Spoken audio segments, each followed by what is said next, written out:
안녕하세요. 법도사 옥변 옥성희 변호사입니다. 반갑습니다. 안녕하십니까 변호사님. 예. 변호사님, 이더리움 등 가상자산 이용자의 자산을 보호하고 불공정 행위를 규제하는 가상자산 이용자 보호법이 7월 19일부터 시행되는데 그 내용 등에 대해서 말씀 부탁드립니다. 2017년부터 비트코인, 알트코인 관련 투자 광품이 있었고 테라, 루나 사태가 있었음에도 원칙적으로 이를 자본시장법상 규제 대상에 포함되지 않아서 투자 피해 등이 심대하였습니다.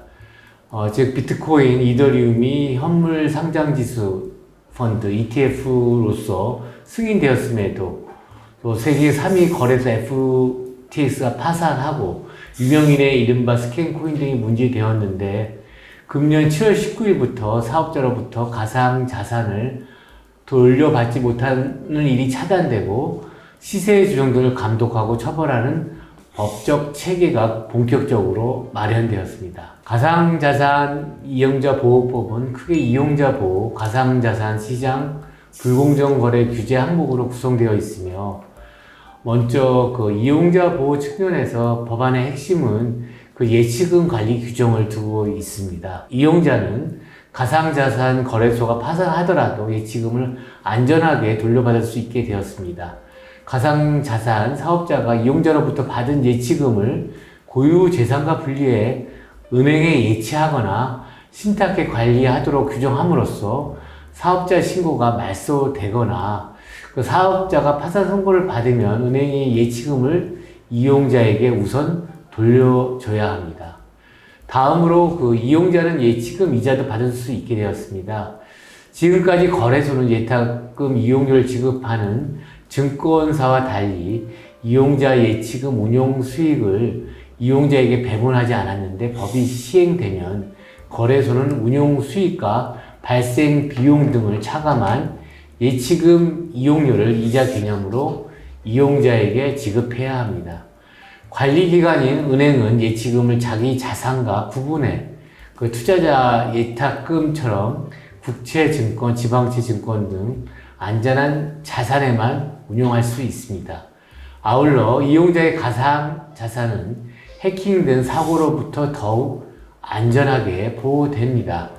즉 가상자산 사업자는 이용자 가상자산의 80% 이상을 콜드 월렛에 보관해야 하는데 콜드 월렛은 인터넷과 분리돼 해킹 등 침해 사고로부터 비교적 안전합니다. 사업자는 해킹, 전산장애 등 사고에 따른 책임을 이행하기 위해 보험 또는 공제에 가입하거나 준비금을 적립해야 하고 콜드 월렛이 아닌 인터넷에 연결된 가상자산 경제적 가치의 최소 5% 이상을 보상할 수 있도록 준비해야 합니다. 한편 서울 남부지검의 가상자산 범죄 수사단이 작년 7월 설립한 상황에서 비트코인 이해 가상자산, 즉 알트코인 투자자들이 작전 세력의 시세 조정 등 가상자산 이용자 보호법은 가상자산 시장에서의 시세 조정 등 불공정 행위를 처벌하는 내용을 담고 있습니다. 즉 가상자산 관련 불공정 행위를 자본시장과 마찬가지로 미공개 중요정보 이용 행위, 시세 조정 행위, 사기적 부정거래 행위, 이에는 중요사항, 거짓 기재, 누락 등이 포함되어 있는데 이를 금지하고 자기 발행, 가상자산 거래를 제한하였습니다. 눈에 띄는 큰 변화는 가상자산 거래소에서 이상거래 탐지 의무가 부과된다는 점입니다. 거래소는 가상자산의 가격 및 거래량에 뚜렷한 변동이 있으면 이상거래인지 여부를 꼼꼼히 살펴봐야 하고 가격에 영향을 미칠 수 있는 풍문 또는 보도가 있는 경우에도 마찬가지입니다. 불공정 거래 행위가 의심되면 금융위원회, 금융감독원에 즉시 통보하고 혐의가 충분히 증명된다면 수사기관에 신고해야 합니다. 또한 가상자산 사업자에 대한 금융당국의 감독, 검사 및 조치 권한도 명확해져 불공정 거래 행위를 한 사업자에겐 1년 이상 징역 또는 부당이득의 3배 이상 5배 이하에 달하는 벌금이 부과되며 불공정 거래 행위를 통해 취득한 재산은 몰수되고 몰수할 수 없는 경우에는 그 가액이 추징됩니다. 가상자산 사업자 이와 같은 그 금융당국의 감독, 검사 및 조치 권한으로 인해 법 시행을 앞두고 일찌감치 폐업하는 사업자도 늘고 있어 주의가 요구되는 상황입니다.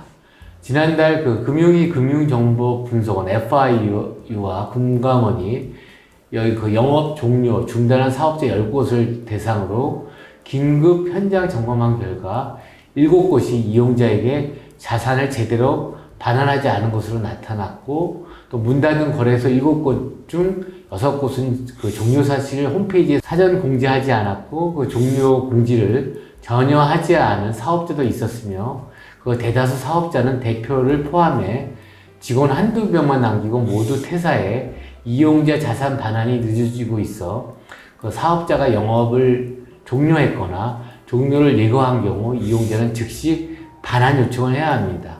이용자가 장기간 반환을 요청하지 않으면 돌려받지 못할 수도 있기 때문입니다. 네, 변호사님께서 이제 가상자산 이용자 보호법을 설명해 주셨는데, 말비에 말씀 주신 것처럼 이제 이용자는 즉시 반환 요청을 해서 돈을 꼭 돌려받을 수 있게 해야 될 것 같습니다. 네, 변호사님 오늘도 좋은 답변 감사합니다. 감사합니다. 법도사 옥변 옥성기 변호사였습니다.